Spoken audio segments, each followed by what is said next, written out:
Hai semuanya, kembali lagi di channel aku, Reta Pramesti. Kali ini, Reta bakal sharing bareng adik-adik yang jadi mentor di Mentor Lulus Kampus, dan ini merupakan pejuang 2020 yang sekarang lagi menjalani perkuliahan secara online, jadi kita sebutnya sebagai maba online. Nah, mungkin dari kalian banyak yang kepo ya, gimana kehidupannya, terus mereka lulus jalur apa, dan gimana sih pengalaman-pengalaman mereka dalam menjalani permabaan online ini. So, kita harus kenalan dulu ya sama mereka. Oke, selamat datang semuanya. Halo Haris, Kiki, selamat Tasya. Halo semuanya. Halo semuanya. Oke, nah biar semakin kenal gitu, boleh nih satu persatu kenalan mulai dari Haris, lalu Tasya. Silakan. Halo, bismillahirrahmanirrahim. Assalamualaikum warahmatullahi wabarakatuh.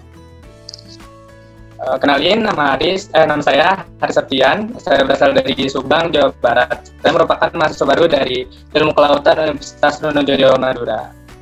Saya merupakan lulusan 2018, jadi saya adalah mahasiswa gapir.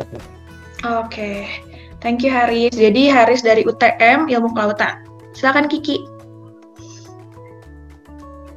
Bismillahirrahmanirrahim. Assalamualaikum warahmatullahi wabarakatuh. Perkenalkan, nama saya Aiza Rizky Syahrani.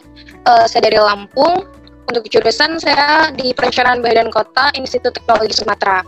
Lulusan tahun 2020. Oke. Nama saya Natasha Rizalda, berasal dari Sumatera Barat, dan sekarang sedang menjadi mahasiswa baru di Universitas Pendidikan Indonesia dalam program studi pendidikan khusus. Terima kasih.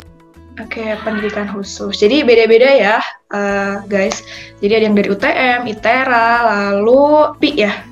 Sekarang Reta mau nanya nih, kalian tuh sebenarnya lulus jalur apa ke kampus dan jurusan tersebut, dan berapa sih nilai kalian buat bisa masuk ke jurusan dan kampus tersebut? Alhamdulillah, tahun ini kesempatan lulusnya dari jalur SBMPTN. Kemudian untuk rata-ratanya tembus 426 itu cukup untuk masuk PWK ITERA. Oke.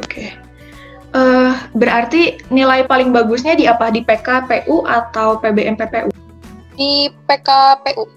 Oke, pas ya berarti ya PWK. Kalau untuk PWK kuatin di PKPU. Iya ya, soalnya hubungannya sama fisika, matematika gitu ya. Oke, nah sekarang coba Haris, gimana Haris? Jalur SBMPTN, alhamdulillah dengan nilai 512 dengan nilai yang berat di PBM sama PPU. Jadi Oke. Terus Tasya gimana? Kalau Tasya tuh masuk UPI-nya lewat jalur SBM juga, sama kayak teman-teman yang lain. Terus dapat nilai waktu itu 529, sama yang kuat itu di pengetahuan pemahaman umum sama apa ya satu lagi Tasya lupa. PBM ya kayaknya. Oke, jadi nilainya di rentang 400-500an dan lulus di UTM, ITERA, dan UPI gitu ya. Karena kan kalau tahun 2020 emang lulusnya tuh di SBM tuh yang paling tingginya 600an ya. Kalau tahun sebelumnya kan sampai 700, 800 gitu. Sekarang 600an pembobotannya juga beda. Oke, sangat menarik banget ya. Selamat nih buat kalian udah lulus di jurusan dan kampus yang mungkin kalian idam-idamkan gitu ya. Keren banget. Nah, sekarang Reta mau nanya, apa sih faktor yang membuat kalian milih banget jurusan itu, dan ketika kalian dapet tuh bener-bener seneng nggak gitu? Atau emang, ini cuma pilihan kedua aku, jadi sebenarnya sih kepaksa aja gitu masuknya. Itu gimana? Boleh dong cerita? Iya, alasan Haris gitu ya, alasan Haris milih ilmu kelautan gitu.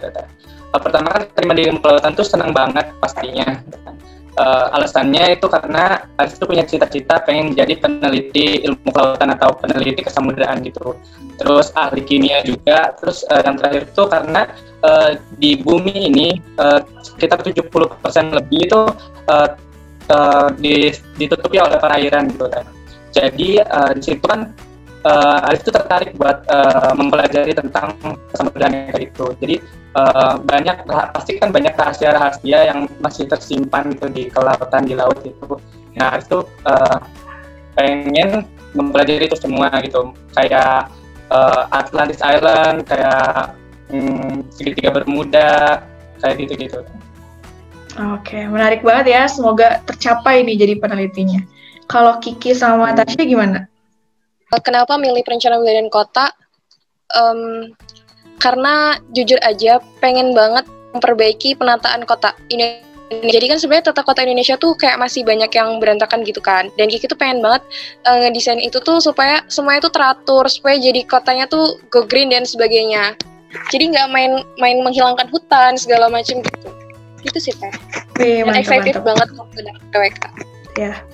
Apalagi kan katanya tadi dari Lampung ya, mungkin jadi pengen untuk merubah si tatanan kota Lampungnya gitu ya khususnya. Iya, Oke.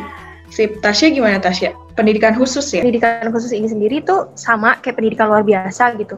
11-12 sama pendidikan luar biasa, cuma bedanya di nama. Karena katanya kemarin pas aku ada pengenalan terhadap program studiku juga, waktu itu ada pergantian nama yang harusnya udah diatur dalam undang-undang gitu. Jadi beberapa kampus sudah menerapkan pergantian nama dan beberapa kampus lagi belum gitu Teh. Jadi sebenarnya dua prodi itu sama.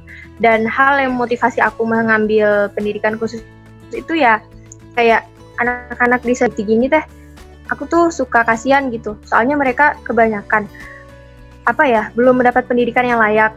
Kadang-kadang mereka bisu tapi mereka nggak bisa bahasa isyarat gitu. Jadi kayak pengen aja gitu untuk berpartisipasi, untuk memulai gerakan gitu. Setidaknya aku bisa mengajari orang-orang di sekitarku lah nanti gitu Teh.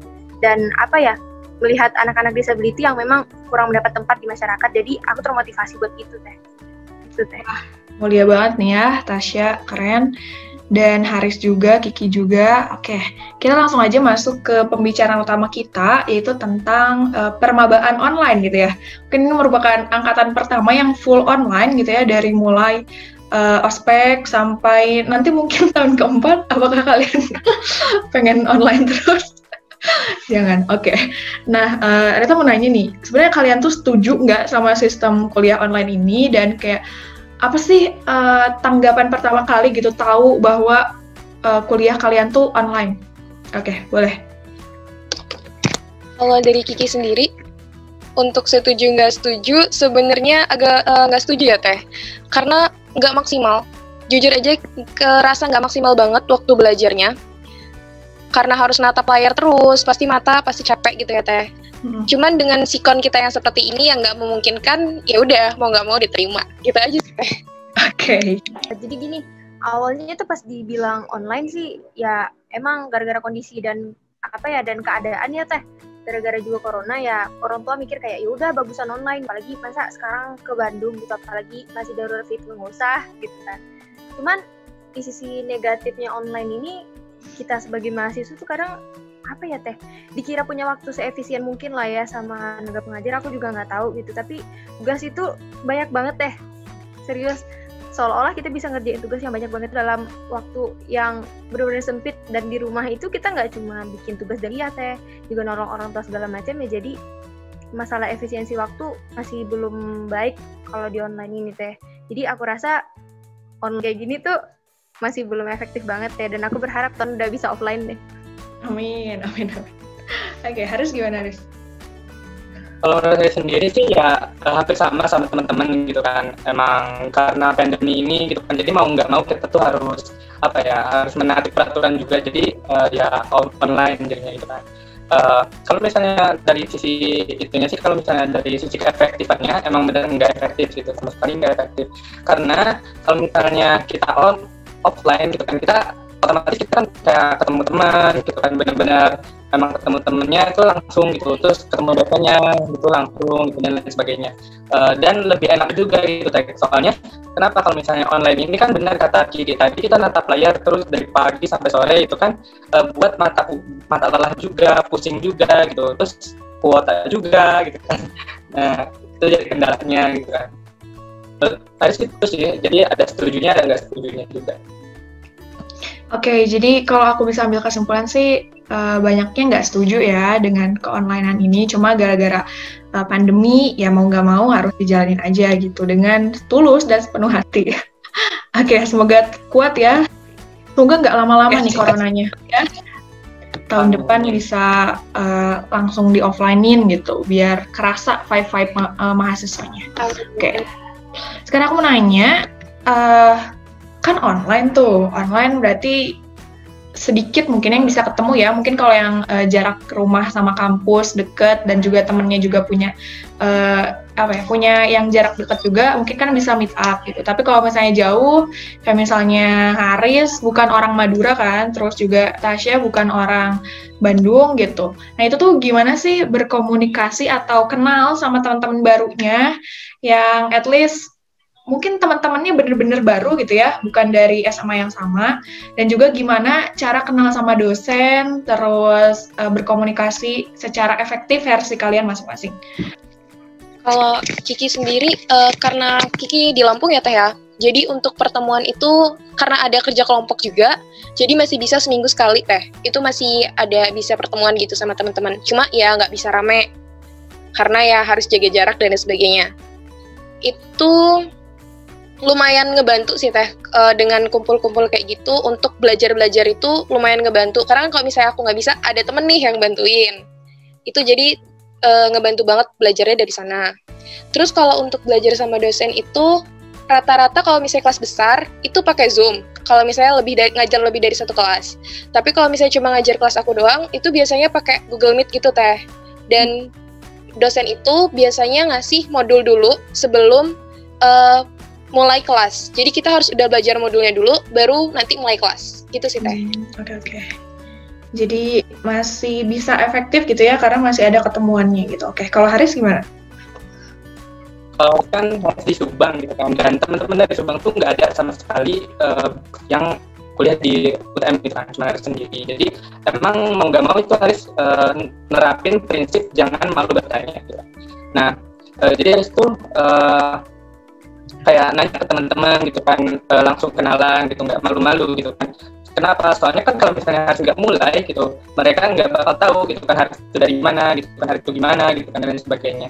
Jadi ya kalau misalnya untuk kenalan sama teman-teman itu, kenapa bisa kenal sama teman-teman itu ya itu kuncinya, nggak malu-malu gitu kan buat nanya gitu dan sebagainya gitu kan. Dan alhamdulillah teman-teman juga welcome semua, jadi bisa udah nerima gitu kan. Terus kalau misalnya mau meet itu ya biasanya kita bikin Zoom meet atau enggak video call group, jadi itu kenalnya tuh masih secara virtual gitu kan.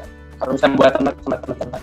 Kalau misalnya sama dosen itu sama persis kayak Kiki, kita kalau misalnya di ini kelas besar itu kita di Zoom. Kalau misalnya kelas kecil kayak kelas sendiri atau ya kelas sendiri itu ada di Google Meet. Ada juga dosen yang nggak pakai Zoom, nggak pakai Google Meet juga, dia kayak ngirim video aja gitu, video kayak di dubbing. Nah nanti kita belajar dari video itu di lewat WhatsApp gitu. Gitu, sip. Terus dari Tasya gimana? Sendiri sih untuk efisiensi perkenalan dosen, bukan cuma pengen kenalan sama dosennya Teh, jadi dosen itu juga pengen kenalan sama kita. Jadi kayak tiap masuk Google Meet atau Zoom Meet, kita ditanyain satu-satu, yang ini mana orangnya. Jadi dosen kenal sama kita, meskipun secara virtual, setidaknya dia mengenal kita lewat mukanya aja dulu gitu. Dia kayak gitu Teh. Terus kalau teman-teman juga sama kayak Kiki Haris, kita kenal cuma lewat Zoom Meet atau mungkin lewat video group, ya dari situ doang sih Teh. Cuman untuk sampai saat ini sih masih asik gitu sama teman-temannya gitu, soalnya mereka juga orangnya welcome, masih baik semua gitu. Terus masih bersahabat lah. Kalau yang masalah perkenalan sama dosen, dekat sama dosen ya masih melalui virtual Meet juga sama kayak. Oke. Sip. Berarti walaupun online tapi ya mengusahakan mengefektifkan diri juga gitu ya buat kenalan sama teman gitu. Bukan berarti kayak nggak mau kenalan soalnya online males, nggak kayak gitu kan. Terus sama dosen juga berusaha juga gitu biar feedbacknya juga bagus keduanya gitu, dari dosen yang kenal, jadi kitanya juga kenal. Nah, aku pengen nanya nih sesuatu yang menarik ya. Ini aku sempat lihat kayak di TikTok, terus lihat juga di IG, kan sekarang online, kalau misalnya pakai Zoom atau kelas besar gitu kan, kelas besarnya pakai Zoom, itu kebanyakan gitu ya, mahasiswa tuh kan off-cam gitu kan, off-cam, sedangkan si dosennya tuh on-cam gitu. Nah, kalian tuh seringnya tuh on-cam atau off-cam, terus alasannya tuh kenapa gitu. Terus kan banyak juga nih yang kayak si dosennya tuh sedih gitu kan, kebanyakan yang off cam gitu. Padahal mereka dosennya tuh pengen gitu ngeliat wajah kalian gitu. Kalau pandangan kalian tuh gimana? Kalau gini, kalau misalnya yang di Haris itu ada dosen yang ngewajibin emang on cam gitu kan. Jadi ada absen sendirinya gitu. Terus ada kalau misalnya dosennya itu nggak ngewajibin on cam, kebanyakan emang off cam gitu. Tapi kayak gimana ya, anak-anaknya tuh kayak sambil ikut Zoom juga, sambil WA-an juga. Ini gimana kalian lagi rebahan atau gimana kayak gitu. Jadi seru gitu kan. Tapi kalau misalnya Haris pribadi selalu on cam gitu kan. Jadi kenapa selalu on cam? Pertama menghargai juga kan. Menghargai dosennya on cam masa kita off cam gitu kan. Kecuali kalau misalnya Haris lagi ada emang keperluan yang nggak bisa ditinggalin gitu, Haris suka sambil off cam tapi sambil dengerin juga gitu, nulis nyatet kayak gitu. Kalau menurut Haris yang off cam itu, teman-teman yang off cam, pandangan Haris sih ya gimana ya, mau gimana lagi gitu. Ada yang belum mandi kayak gitu kan, itu kalau misalnya on cam kayak gimana sih, mukanya tuh nggak bisa dikondisikan, jadi dia off cam gitu. Biasanya ada izin dulu gitu teman-teman juga gitu. Untuk on cam off cam ya Teh, kalau dosen-dosen Kiki itu rata-rata malah cuma mintanya on camnya itu di awal Teh, di awal sama di akhir. Jadi kayak dosennya tuh bilangnya kayak gini Teh, di off camin aja biar kalian hemat kuota data kayak gitu Teh. Jadi ya udah kita ngikutin mau dosennya gitu. Cuma kalau Kiki tuh biasa di on camin juga sih Teh, karena apa ya? Kadang tuh kalau misalnya kalau kita on cam kan kita kayak harus langsung ini kan harus ready gitu kan Teh. Jadi kayak ya udah setiap ininya pakaian udah rapi segala macam. Buat pelatihan kalau misalnya offline juga sih Teh, kayak gitu. Oke. Jadi mungkin ada waktunya buat nyalain kamera, terus ada waktunya juga buat off cam ya. Tadi bener sih, hemat kuota, bener. Kalau di Zoom tuh, kalau kita nggak on cam tuh bandwidth-nya tuh bakal lebih cepet juga. Mungkin biar nggak ada nge-lag-nya gitu. Tapi mungkin kalau misalnya emang si dosennya butuh di on camin, ya on camin aja gitu. Oke. Terus lanjut nih, aku kepo banget. Kalian biasanya kan kalau semester 1 maba itu kan setelah ospek, kalian ikut ospek semua kan ya? Ikut ospek kampus, ospek fakultas, ospek jurusan, terus kan ada kayak pemilihan UKM atau organisasi. Kalian milih organisasi nggak sih? Aku bingung gimana organisasi online ya. Terus gimana sih itu tuh kayak kegiatan organisasinya kalau misalnya emang beneran ikutan? Kalau misalnya Haris tuh organisasi belum ada rekrutmen Teh, tapi niat sih mau ikut organisasi himpunan gitu, HIMALA namanya, Himpunan Mahasiswa Ilmu Kelautan. Nah itu biasanya rekrutmennya itu sekitar bulan Februari kalau kata-katanya gitu, jadi belum ada rekrutmen. Nah kalau misalnya buat UKM harus ikutan UKM ada namanya penalaran. Jadi UKM penalaran itu kayak UKM penulisan karya ilmiah kayak gitu, pelatihan penulisan karya ilmiah. Kenapa Haris ikut UKM penalaran itu? Karena ya menurut Haris itu penting buat Haris gitu kan. Haris suka nulis juga gitu. Bisa jadi pelatih juga, bisa jadi ilmu tambahan juga lumayan gitu. Jadi kalau misalnya nanti ada tugas karya ilmiah atau lomba-lomba karya ilmiah, terus skripsi juga, jadi kan udah ada pelatihan sejak dini gitu. Kalau itu sip. Tapi berarti belum mulai ya? Oke, nah belum. Lanjut, Kiki boleh. Kalau Kiki sendiri untuk organisasi sebenarnya pengen ikut KM ya Teh. KM itu BEM-nya ITERA, itu namanya KM Keluarga Mahasiswa. Cuman katanya itu belum buka rekrutmen. Rekrutmennya itu sekitar bulan Desember Januari kalau kata-katain gitu. Kemudian kalau untuk UKM, Kiki ikut UKM itu Aksara. Aksara itu kayak UKM kepenulisan di ITERA yang jadi setiap hari Sabtu itu udah ada kegiatan Teh. Kita itu ada kayak temu online gitu. Dan itu nanti di situ tuh kita kayak kuis dan berbagi materi gitu. Itu sih Teh. Oke. Jadi udah mulai ya, tapi bentuknya online aja karena emang memungkinkan masih bisa gitu. Oke, kalau Tasya sih Teh ikut UKM Radio Perfilman juga, dan dua-duanya udah mulai. Udah jalan berapa minggu juga, udah lama juga lumayan Teh. Kalau di perfilman itu biasanya kita Discord Kalau misalnya setiap malam minggu itu biasa ngumpul di Discord semua tuh buat diskusi perfilman semacam gitu kan teh. Nah terus kalau buat radio itu biasanya sekali seminggu setiap hari Jumat kita ngadain Zoom Meet gitu teh. Jadi ntar di sana tuh ada materi-materi public speaking apa segala macam gitu. Jadi setiap hari Jumat tuh kita zoomin gitu teh. Mantap, aku dukung banget lah kalian mau aktif gitu ya, karena emang kuliah benar-benar waktu yang sangat singkat sih kerasanya nanti, jadi harus dimanfaatkan benar-benar. Berarti nggak ada yang kayak milih paskibra kayak gitu-gitu ya, aku bingung kalau yang kayak paskibra begitu gimana gitu. Oke, nah itu sih palingnya tentang kehidupan maba, berarti udah kegambar sih, mungkin buat teman-teman yang nonton juga jadi kegambar ya gimana permabaan online. Terakhir mungkin ya dari Reta mau nanya, apa sih harapan terbesar kalian di semester 1 ini gitu terkait IPK, organisasi, dan kegiatan-kegiatan lainnya gitu. Terus, dan pesan dari kalian nih buat para maba online dan para calon pejuang kampus 2021. Silakan. Kiki, harapan untuk semester ini bisa lulus TPB tuntas, nggak perlu ngulang lagi tahun depan. Terus kalau untuk harapan IPK sih, kalau ngejarnya targetnya itu sekitar 3,25 teh. Itu target yang berusaha dicapai. Kemudian kalau untuk pesan buat pejuang 21, apapun jurusan yang bakal kalian geluti nanti, berarti kalian itu harus siap memberikan waktu, tenaga, dan pikiran secara total. Nggak boleh setengah-setengah. Gitu aja teh. Wow, kalau pejuang untuk para maba online-nya, sama-sama pejuang maba? Kalau buat sama-sama pejuang maba, jalanin apapun susah senangnya selama kuliah ini, karena ya dengan seperti ini kita dibentuk, gitu aja. Mantap, dibentuk gitu ya. Oke, mantap. Gini teh, kalau misalnya pesan buat adik-adik yang lagi berjuang untuk 2021 nih UTBK, aku tuh pesannya kayak hidup itu tanah gitu. Jadi jatuh bangkit, gak ada kata untuk menyerah, kata untuk putus asa. Jadi setiap hal itu pasti ada jalannya gitu. Meskipun nanti adik gak lolos SN, gak lolos di SB, itu pasti ada yang lain lah untuk kedepannya gitu. Jangan putus asa. Nah terus buat teman-teman pejuang semester online sama kayak aku, sama teman-teman yang lain juga, kita menikmati proses ini gitu.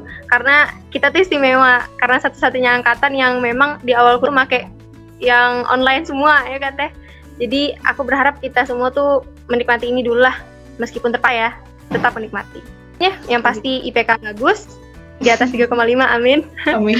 Terus organisasi jalan, terus bisa ikut UKM-nya juga nggak hambat sama sekali gitu. Biar lancar-lancar aja semuanya, amin. Amin, oke. Arif di semester 1 ini ya sama kayak teman-teman gitu kan, biasalah IPK-nya bagus gitu kan, kalau bisa di atas 3,75 gitu kan. Amin. Terus nggak ada mata kuliah yang ngulang gitu kan. Terus buat organisasi sama UKM yang harus ikuti itu nggak ada yang bentrok, terus semuanya berjalan sama selancar mungkin gitu. Terus kalau misalnya pesan buat adik-adik yang mau pejuang UTBK ataupun pejuang SNMPTN itu kayak gini, hidup itu bagaikan sekotak coklat, bagaikan setumpukan kotak coklat. Nah, kita nggak tahu kita bakalan dapat coklat mana. Bisa aja coklat manis, bisa aja coklat pahit. Itu tergantung keseriusan kita untuk mendapatkan coklat yang mana. Nah, jika kita mendapatkan coklat yang pahit, maka kita masa sih kita mau nelan coklat yang pahit aja? Kita harus struggle kembali untuk mendapatkan coklat yang manis. Menurut Aris, itu pesan dari Aris buat adik-adik. Kalau misalnya pesan buat teman-teman yang sekarang satu angkatan nih, semuanya online semua, mari kita berproses bersama. Gitu aja. Oke, thank you banget nih, aduh jadi pengen coklat. Thank you banget buat Haris, Kiki, dan Tasya. Aku juga pesan buat kalian gitu ya, dan juga para pejuang maba online. Kalau misalnya punya target setinggi-tingginya, biar nanti kalau misalnya jatuh itu masih deket-deket gitu ya. Jadi targetnya jangan kecil-kecil, targetnya malah harus tinggi gitu. Biar kepacu juga semangat dan ambisinya. Semoga lancar terus kegiatannya dan permabaannya, dapat IPK bagus, kegiatannya lancar. Jangan lupa ikut aktif-aktif gitu aja kalau ada lomba-lomba ya. Rata doain semoga semuanya sukses gitu. Oke, nanti mungkin pas udah semester akhir Rata undang lagi ya buat wawancara gini, pengen tahu progresnya. Thank you banget ya buat Haris, Kiki, dan Tasya, dan thank you banget juga buat yang udah nonton di sharing permabaan online ini. Semoga juga dapat manfaatnya. Oke, gitu aja dari kita. Dadah. Thank you semuanya.